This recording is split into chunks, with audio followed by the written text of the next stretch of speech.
আজকে জামাত ইসলামের গোমর ফাঁস হচ্ছে।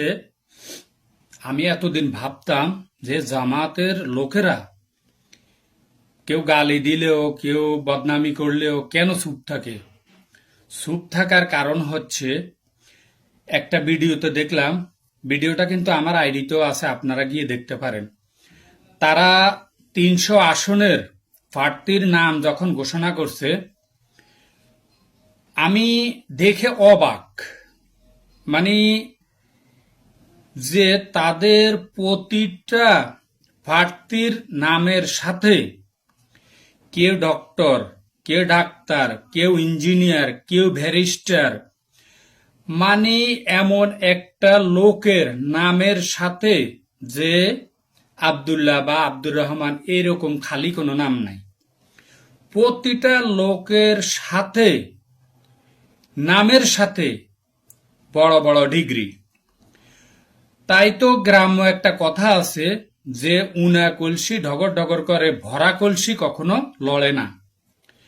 জামাত ইসলামের ৩০০ প্রার্থীর মধ্যে ৩০০ প্রার্থীই উচ্চ শিক্ষিত, মেধা সম্পন্ন। তাই তারা চুপ থাকবে না তো কারা চুপ থাকবে? অথচ অন্যান্য দলের মধ্যে সম্পূর্ণ গাঁজাখোর, দর্শন, লুটেরাজ, দুর্নীতিবাজ তারা অন্যান্য দলের মধ্যে, প্রতিটা দলের মধ্যে। একমাত্র জামাত ইসলামের মধ্যে আমি দেখলাম একতার কারণ হচ্ছে তারা উচ্চশিক্ষিত। আল্লাহ তাদেরকে মেধা দিয়েছেন, সেই মেধা দিয়ে তারা কাজ করেন। তাই এই বাংলাদেশ রক্ষার্থে, বাংলাদেশ চালানের মতো একমাত্র জামাত ইসলামের ক্ষমতা আছে ইনশাআল্লাহ। বাকিটা আল্লাহ জানেন। অন্যান্য দলের মধ্যে সবগুলো হলো গাঁজাখোর, গাজুট্টি, হিরোইনসি। ক্ষেতের থেকে উঠে এসে তারা রাজনীতি করা শুরু করে। কিন্তু জামাত ইসলামের মধ্যে সেরকম নাই। জামাত ইসলামের একজন কর্মী হইতে একজন প্রার্থী পর্যন্ত তারা উচ্চ শিক্ষিত।